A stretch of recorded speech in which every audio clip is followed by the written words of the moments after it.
दोस्तों एक सेठ बहुत परेशान था क्योंकि उसके फैक्ट्री में हर दिन कोई ना कोई वर्कर फैक्ट्री से सामान चोरी करता और अपने बैग में भरकर ले जाता। तब के जमाने में फैक्ट्रियों में कैमरे भी नहीं लगे होते थे। अब सेठ बिना देखे किसी पर चोरी का इल्जाम भी नहीं लगा सकता था। सेठ के घर एक नौकर काम करता था। जब नौकर को सेठ की परेशानी का कारण पता चला तो नौकर सेठ के पास आया और कहा, मालिक मैं फैक्ट्री में होने वाली चोरी को रोक सकता हूँ। सेठ बोला, ठीक है फिर तू रोक के दिखा, मैं तुझे 400 रुपए इनाम में दूंगा। अगली सुबह नौकर ने फैक्ट्री के गेट पर एक वजन तौलने वाली मशीन रख दी, जिससे कि आते और जाते समय वर्कर्स का वजन देखा जा सके और वो अपनी बैग में कुछ भी एक्स्ट्रा सामान ना रख पाए। नौकर की समझदारी देखकर सेठ बहुत खुश हुआ क्योंकि उस दिन के बाद से फैक्ट्री में चोरी होना एकदम रुक गई।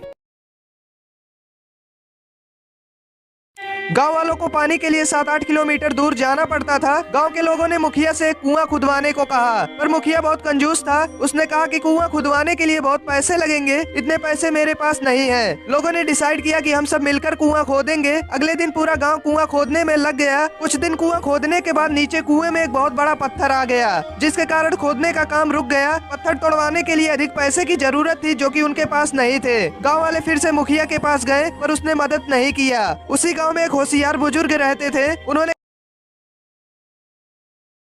दोस्तों एक लड़का एक स्कूल में एडमिशन लेने गया। प्रिंसिपल बोले, आपका एडमिशन तभी होगा जब आप मेरे क्वेश्चन का सही आंसर देंगे, क्या आप इसके लिए तैयार हैं? लड़का बोला, हाँ सर मैं तैयार हूँ। प्रिंसिपल बोले, हम आपसे या तो 10 बहुत आसान प्रश्न पूछेंगे या तो एक बहुत कठिन प्रश्न पूछेंगे, आपकी चॉइस क्या है? क्या आप 10 आसान प्रश्न का उत्तर। एक चोर चोरी करने मंदिर में आ गया। वह गले से पैसे निकालने की कोशिश करने लगा। तभी एक और आदमी मंदिर में आ गया। चोर चुपके से गल्ला वापस रख दिया और पूजा करने लगा। जब आदमी चला गया तो चोर फिर गले से पैसे निकालना चाहा। तभी एक और आदमी मंदिर में आ गया। चोर फिर से पूजा करने लगा ताकि आदमी को शक ना हो कि वो चोर है। आदमी एक जगह बैठ गया और चोर को बड़े ध्यान से देखने लगा। चोर भी आदमी के डर से पूजा करने में व्यस्त हो गया। 1 घंटे बीत गए, चोर पूजा करके नहीं उठा। आदमी भी बैठे बैठे झपकियां लेने लगा। चोर देखा कि आदमी झपकी ले रहा है तो वह उठकर जाना चाहा। तभी आदमी की आंख खुल गई। वह चोर से बोला, मैं 1 घंटे से आपका वेट कर रहा और आप भाग रहे हैं। चोर और डर गया, बोला बताएं क्या बात है? आदमी बोला, मैंने ऊपर वाले से मन्नत मांगा था कि अगर पूरी हो गई तो मैं किसी नेक इंसान। दोस्तों एक महिला ने अपने जन्मदिन पर 5000 रुपए खर्च करके फेसलिफ्ट कराई। घर लौटते समय वह एक साड़ी की दुकान पर रुकी और दुकान से जाते समय उसने युवा दुकानदार से पूछा, भाई साहब क्या आप मेरी एज बता सकते हैं? दुकानदार बोला, मैडम आपकी एज लगभग 30 साल होगी। महिला ने कहा, नहीं मैं वास्तव में 40 साल की हूँ। इसके बाद महिला एक रेस्टोरेंट में गई और उसने वेटर से भी वही सेम प्रश्न पूछा। वेटर बोला, आप लगभग 35 साल की होंगी। महिला ने मुस्कुराते हुए कहा, नहीं मैं 40 की हूँ। महिला जब बस स्टॉप पर गई तो उसे एक बूढ़े अंकल दिखे। उसने अंकल से भी वही सेम प्रश्न पूछा। अंकल ने महिला के सामने एक शर्त रखी। उन्होंने कहा कि यदि मैंने आपकी सही एज बता दी तो आपको मुझे 400 रुपए देने पड़ेंगे और यदि मैंने गलत बताया तो मैं आपको 400 रुपए दूंगा। महिला ने सोचा मौका अच्छा है, उसने शर्त मान ली। अंकल ने कहा, आपकी एज 40 साल है। महिला ने हैरानी में पूछा, लेकिन आपने मेरी सही एज कैसे बता दी? अंकल बोले, मैडम पैसे निकालो, मैं तो उस रेस्टोरेंट से ही आपका पीछा कर रहा था।